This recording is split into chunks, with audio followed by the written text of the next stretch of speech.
இன்னைக்கு பார்க்கக்கூடிய மீத்தோட இன்ஸ்பிரேஷன் என்னோட ஆன்டி தான். ரீசெண்டா என் ஆன்டி கிட்ட நான் விசிட் பண்ணும்போது அவங்க என்னோட நீஸ்க்கு வந்து தலைக்கு லெமன் தேய்ச்சிட்டு இருந்தாங்க. ஏன் ஆன்டி லெமன் தேய்க்கிறீங்கன்னு கேட்ட போது லெமன் தேய்ச்சா டேண்ட்ரஃப் போயிடும்னு சொன்னாங்க.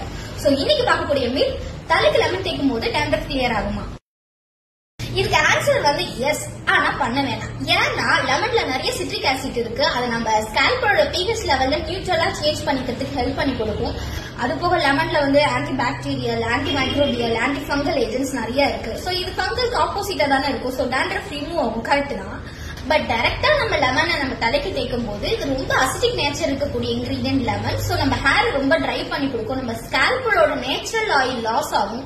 சோ எக்ஸ்ட்ரீம்லி ஃப்ரிஸினஸ் ஆகலாம். ட்ரைனஸ் காரணமா நமக்கு இன்ஃப்ளமேஷன் வரதுக்கு பாசிபிள் இருக்கு. இதுக்கு என்ன பண்ணலாம்? இதுக்கு பெஸ்ட் சொல்யூஷன் லட்சுமி கிருஷ்ணா நேச்சுரல்ஸோட ஆன்டி டேண்ட்ரஃப் கிட். இது ஒரு ஷாம்பு அண்ட் ஹேர் மாஸ்க் அவைலபிளா இருக்கு. Shampoo hair வாஷ்க்காக.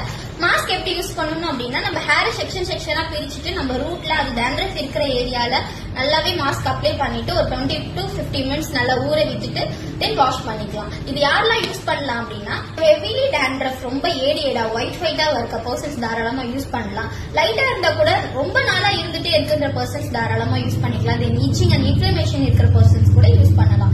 இது டேண்ட்ரஃப் ரிமூவ் பண்றதோட இச்சி அண்ட் ட்ரை ஸ்கேல்ப்ல ரெடி பண்ணிட்டு ஹெல்த்தியான ஹேருக்கும் சப்போர்ட் பண்ணி கொடுக்கும்.